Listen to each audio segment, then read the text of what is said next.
Coming out of the conference, was there a topic or a trend that you think brands should focus on going into 2022? I know digital transformation obviously is very important to you, near and dear to your heart. Or was there another trend that you thought was important for brands to consider?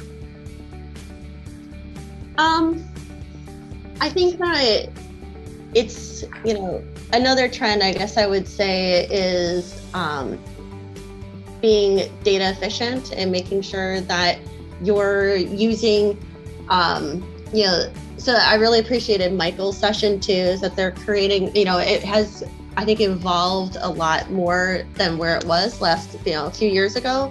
So I think that using the data in the right ways and gathering as much information that we can on the customer, I think is sort of in line with personalization, but I think it's also about like the mechanisms that we're using to collect that data.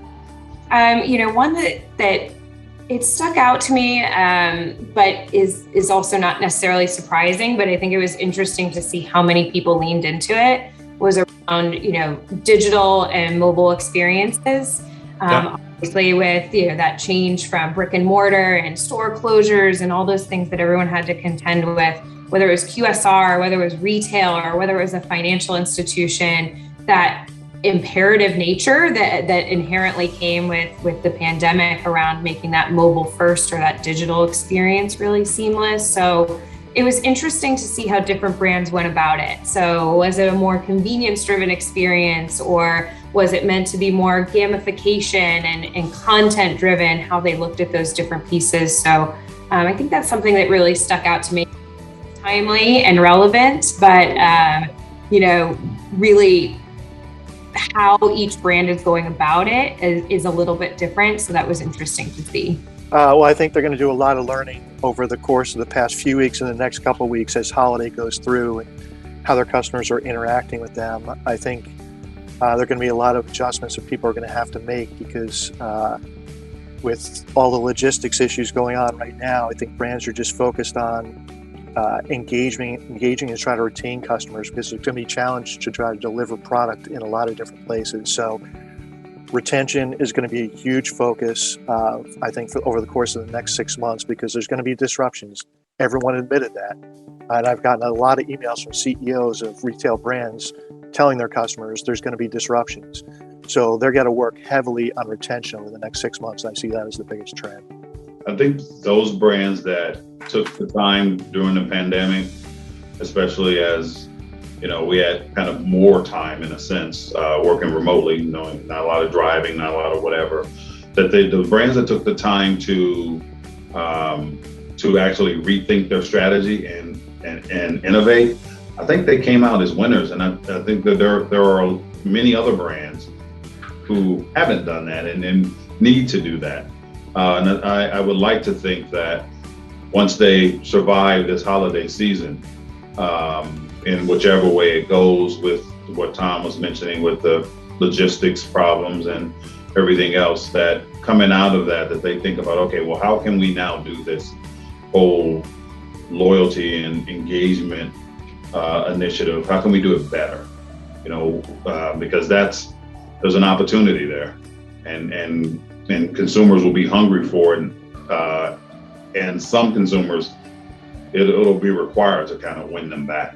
There was a thin thread that kind of ran across most discussions, either consciously or subconsciously, around the fact that that people's needs, the members and customers' needs, are different. They've changed in such a great amount or a great way from where they were in February of 2020 that everybody has been kind of reevaluating their goals, their strategies, their tactics, and what, really ultimately based on what do the customers or the members need now, and how different those needs look today than they did 18, 19, 20 months ago. Yeah, there's two. Sorry to say them. And I think one of them is it's about propagation of choice. And more, the younger the consumer, all of the voice of customer research that we've done and many other folks have done confirms this.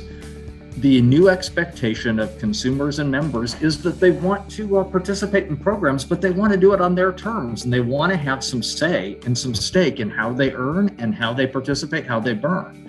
And so propagating really nice soft benefits and other solutions and giving customers a chance. Hey, I can redeem for $5 off, or I can redeem for a free product, or I can bank my points and share them with a friend, and I can donate to charity. All of those things are important. And the more choice and the more we propagate the reward constellation, the better it's going to be to empower consumers. And I think the more likely they're going to be to embrace those programs. If you are just a static do-get program, it's going to collect dust in a year or two, and it will never get the traction that something that's really innovative and incorporates the voice of customer does. And that's the first trend. And the second one is, I think brands are going to have to be mindful that they need to find ways and look at what they're doing in terms of philanthropy, sustainability, equity, diversity, all of these issues that have a lot of traction right now. And they need to find ways to work that into their loyalty mechanic or into their loyalty narrative in terms of what they deliver. And I predict you are going to see more and more programs, not giving customers just an option of donating their reward to charity, but making a co-earning in philanthropy part of the mechanic itself. You're going to see more folks going, yeah, I'm going to earn for myself, and I'm going to pick, Wounded Warrior as my charity that I can co-earn for. And I hope that we see more and more of that as brands meet their value promise, that they use their programs to help customers participate in that effort and build good outcomes.